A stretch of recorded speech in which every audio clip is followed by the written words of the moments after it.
6 case சிலிண்டர்கள் கட்டணமின்றி வழங்கப்படும்.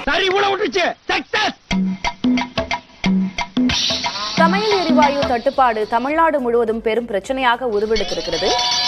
என்ன டயர் பஞ்சர் ஆகி போச்சு? 6 கேஸ் சிலிண்டர்கள் கட்டணமின்றி வழங்கப்படும். நல்ல காரியத்துக்கு போகும்போது சில தடங்கள் வரத்தான் செய்யும்.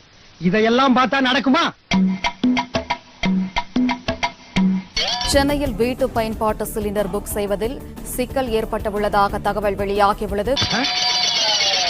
என்ன செருப்பு அருந்து போச்சு? 2வது தடங்களும் ஆகி போச்சே.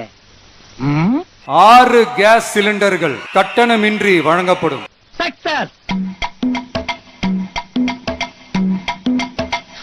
அமெரிக்கா, இஸ்ரேல் மற்றும் ஈரான் இடையிலான போர் காரணமாக இந்தியாவின் சமையல் எரிவாயு இறக்குமதி சங்கிலியில் பெரும் பாதிப்பு ஏற்பட்டுள்ளது. என்ன ரத்த காவல்லாம் வாங்குது? 6 கேஸ் சிலிண்டர்கள் கட்டணமின்றி வழங்கப்படும். நாடு முழுவதும் சிலிண்டர் தட்டுப்பாடு ஏற்பட்டிருக்கக்கூடிய நிலையில் விறகடுப்புக்கு ஹோட்டல்கள் மாறியிருக்கின்றன. மேலும் வீட்டு உபயோக சிலிண்டர் முன்பதிவை நிறுவனங்கள் ரத்து செய்ததால் மக்களும் அவதிக்குள்ளாகி இருக்கிறார்கள். 6 கேஸ் சிலிண்டர்கள் கட்டணமின்றி வழங்கப்படும்.